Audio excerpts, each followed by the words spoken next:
It is July 5th here, Valentine Station, about 9 o'clock, maybe 100 degrees, and I'm here with Austin from Obsolete Automotive, and lucky enough to catch him going through Route 66 here. Austin, tell me about your trip and what you're driving. Well, what I'm driving is a 1966 Chrysler Town & Country station wagon, and I bought it out of Vacaville, California. And the plan is, as always, to drive it the close to 2,800 miles back home to North Carolina. And as always, try to get as much Route 66 in as possible. So yesterday I did a full day of driving, blasted all the way down from Northern California to Kingman, just so I could take a more leisurely drive today, because I like to try to stop at all the stops, see all the sights and whatnot, and it's just more fun to take it leisurely. So I'm going to have a short day today, but the car, it actually is in really good shape. I've had to do a few things, but all in all, it was small things. And the best part is I fixed the air conditioning. So when I was driving through California, it was like 112 degrees. I had the AC on, and that was really nice. So I'm glad I fixed that, because I thought about waiting until I got home, and it would have been brutal. Nice. Yeah, I was wondering what the temperature was. 112 almost seems low. I would venture to guess maybe you saw some higher temps than that. Maybe. That's the fact that my phone, even in the air-conditioned car, my phone was overheating. Yeah. So it's like, it must have been hot. And you get out there and you're sweating, and I'm like, I'm glad I got air conditioning and this thing working, so. Nice. Unfortunately, I'm not much or haven't known a lot about the great Chrysler makes.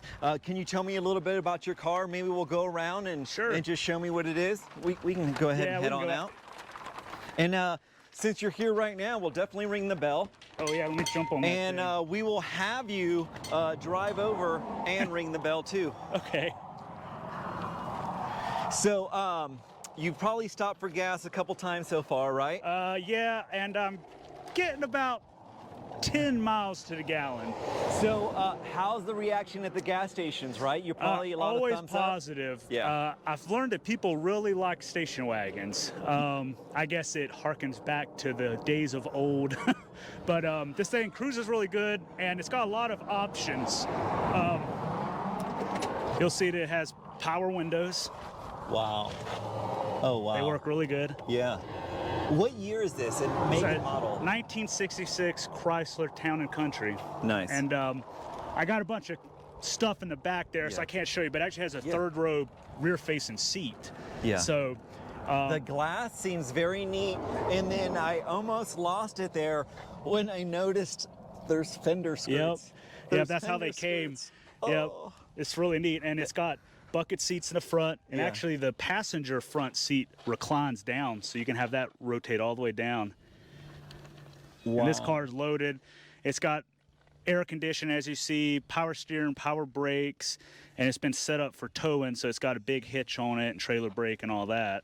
And a lot of people, if they like cars, they'll like what's under the hood, and the sneak peek of what it is on the license plate. A 440 wagon. Yep. So it's got a 440 big block under the hood. Could I ask you to show me? Oh yeah. A lot of people just want to see the motor. My mom had we had a Valari station wagon, I'm forgetting the year, 79, and these little turn signal marker light things, were so endearing.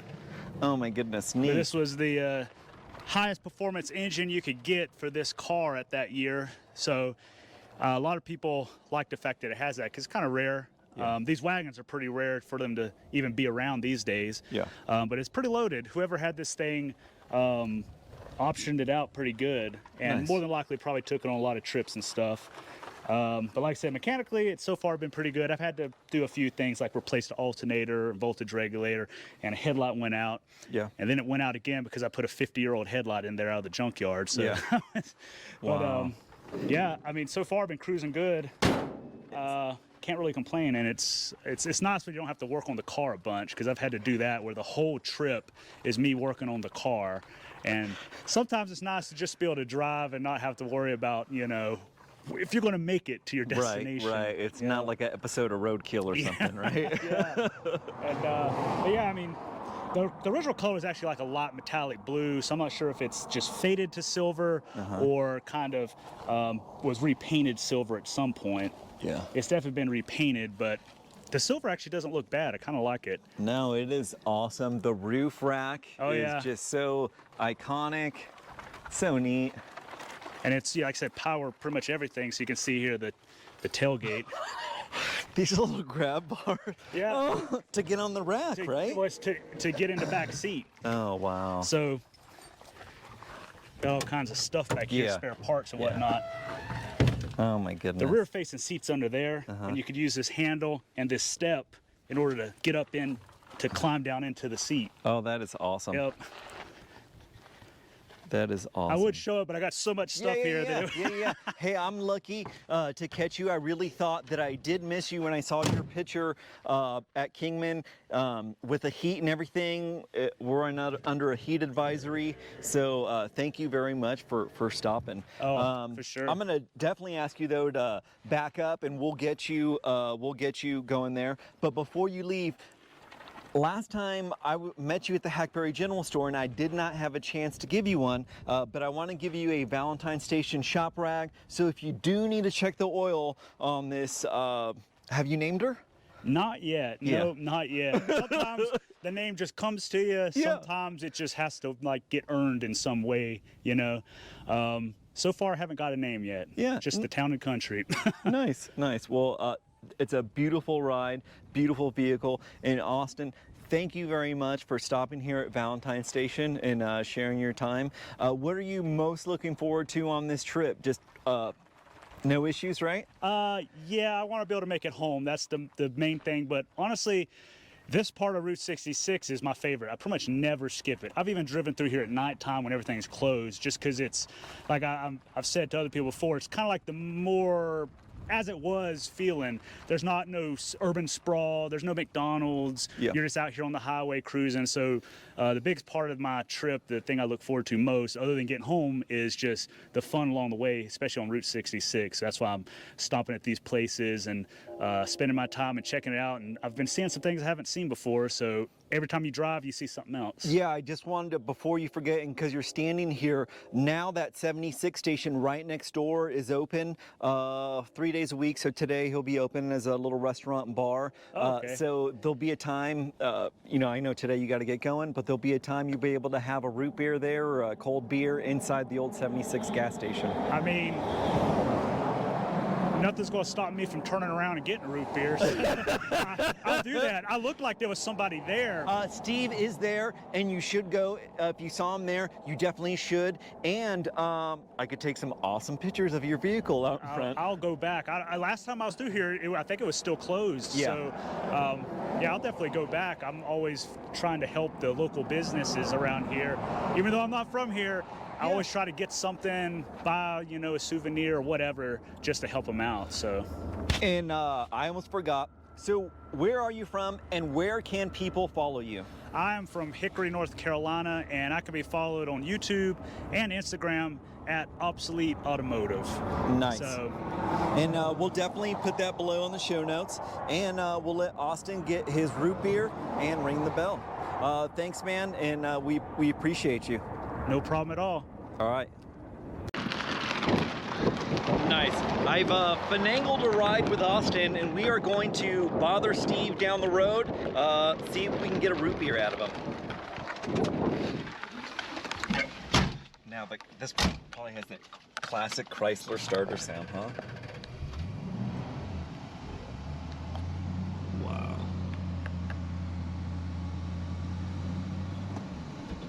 Austin, I've lived on 66 since 2006. I've never been in a classic car on Route 66 No way. right here. So, thank you. I don't believe it. Yeah. Oh, this is surreal. I'm in a classic car going by Valentine Station. That is awesome. Oh, wow. Man. So, realistically, could seat 6? Let's see, what is it for 6? It's technically a 9-passenger, but the rear seat is honestly good for kids or very small adults. So more like, yeah, six is probably the more realistic thing. Yeah. Just, yeah, pull it by the pumps and then I'll see if I can move this guy.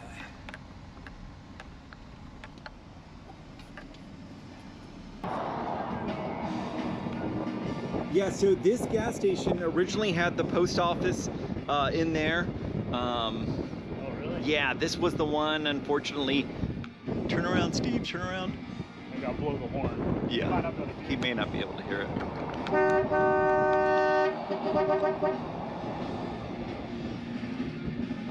Oh, there's two people in there. Okay, his wife's in there too. Someone's gonna see. Someone's gonna see. Someone's gonna see.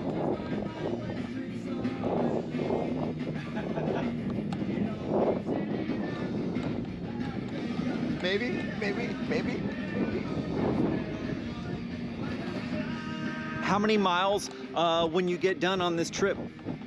Should be about 2,800 miles total. Wow. Yeah. Wow. So depending on what routes I take, it could be upward of 3,000 miles. Yeah. So let me hear about the heroes behind the heroes. How does your wife support this? Like, normally she's with me. Yeah. So a lot of times we're going on these trips together. So yeah, she's a big supporter. So Yeah. I can't complain at all. she knew about this, what she was getting into, right? Oh yeah. we've done a lot of trips on Route 66 together and other places. Nice. And actually, when I get back, I'm gonna most likely take this wagon up to New England because I haven't been to the few states in New England. I just crossed North Dakota off my list, so I've been to all the states except for some New England states and of course Alaska and Hawaii. So Yeah. I can at least say I've been to all 48 Wow. contiguous states. So that's hopefully the next plan once I get back home is hop in this or something else and drive up to New England where it's a lot cooler. Definitely. With the owner of the Valentine station here, trying to get into the... Steve! Hey, buddy.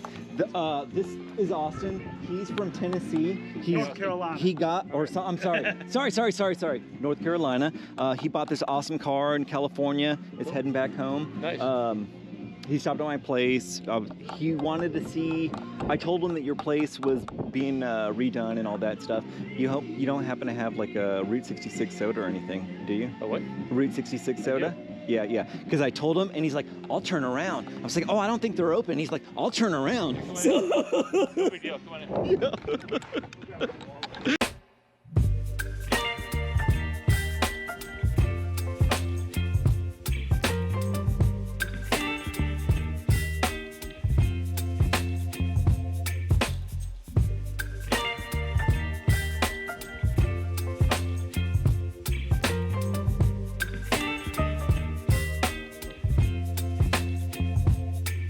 Baby, you give me ice and fire.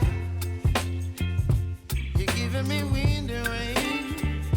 You're some kind of butterfly.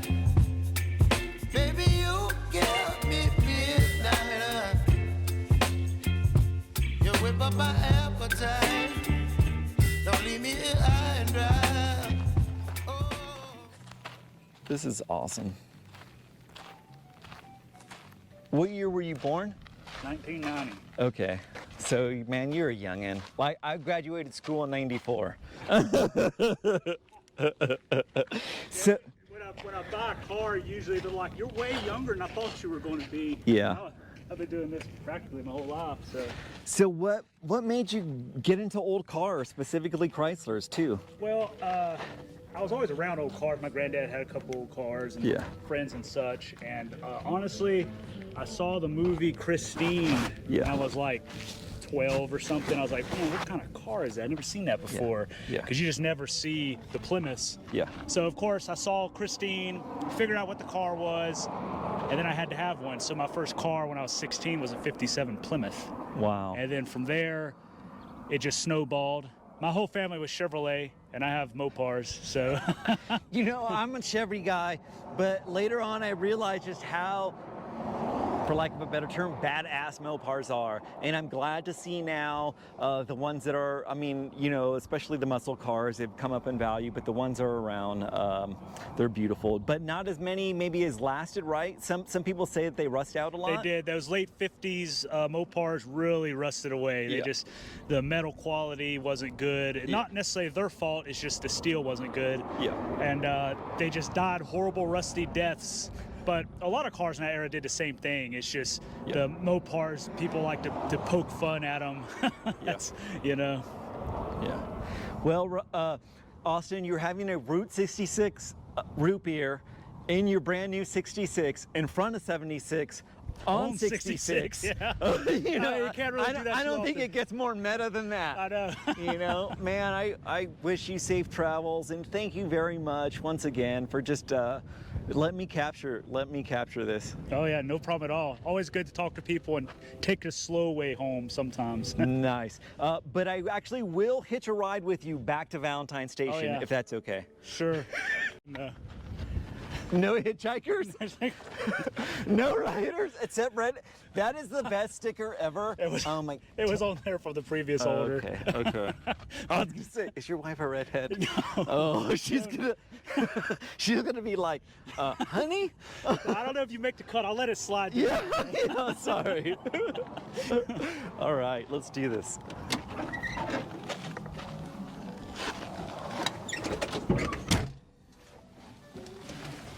All right.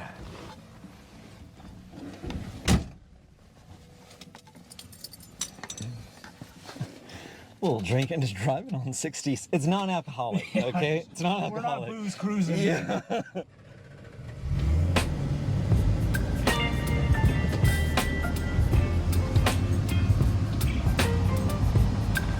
Wow.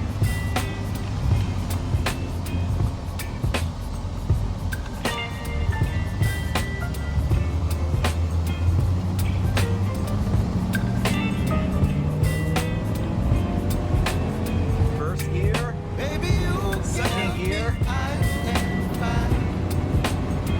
Nice. You're giving me wind and rain. You're some kind of It's just so good to see a butterfly. clock in the car. I know. Baby, you get me midnight. You whip up my appetite. Don't leave me here high and dry. Oh,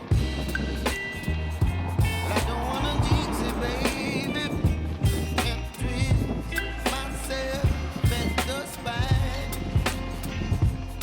Nice.